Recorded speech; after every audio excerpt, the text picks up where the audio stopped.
name is Jack. I'm 14 years old. I live in Anywhere, USA. I like to drink milkshakes for breakfast, and I currently hold the world record for most donuts eaten in 5 minutes. I hate exercising, and I love to play sports, but on my iPad.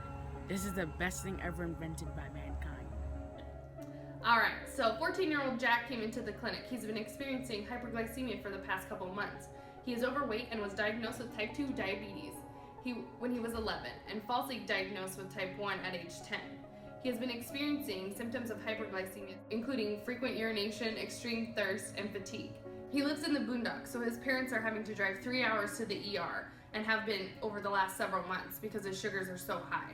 So we decided to use video conference technology software. After talking to him via video conference technology software, I could tell right away this was Dawn phenomenon. When I was growing up, kids never had type 2 diabetes. With all this technology they use, they never go outside and play.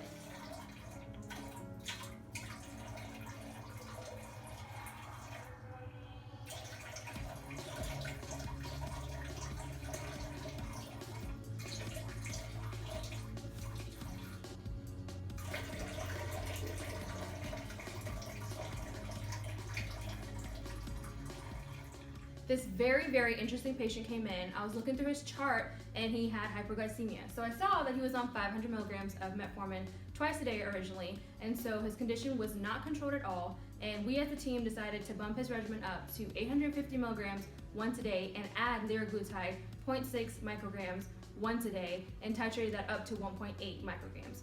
So after that, we outlined some goals for him to reach. So we wanted his A1C down less than 7%, his fasting glucose between 80 to 130, his postprandial glucose between less than 180, and then since he was a younger patient, we just wanted him to have a better life here on out, so we hoped him the best for a little guy. Go. So not long ago, almost all children with diabetes suffered from the type 1 form of the disease, which means their bodies don't produce any insulin at all. So the treatment for that is supplemental insulin. In type 2 diabetes, in which the pancreas may produce normal levels of insulin, but the cells become resistant to it, typically takes decades to develop. However, in this case, Jack, the damage done to his pancreas happened way faster than the normal case of type 2 diabetes. He loves eating junk food. He has a sedentary lifestyle. He doesn't do anything around the house. And this leads to his obesity. His mother also told us that he runs to the bathroom a lot and he drinks everything in sight. So we know that he has high blood sugar and is uncontrolled because of this.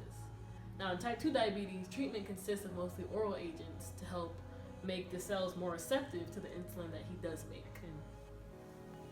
Mr. Jones, I think your son might be experiencing something called Dawn phenomenon. What I would like you to do is check his blood sugar at around 3 a.m. in the morning. Okay, I could do that. So what is Dawn phenomenon? Dawn phenomenon occurs when the body releases counter-regulatory hormones in the middle of the night to compensate for the small amounts of glucose being released by the liver while the patient sleeps.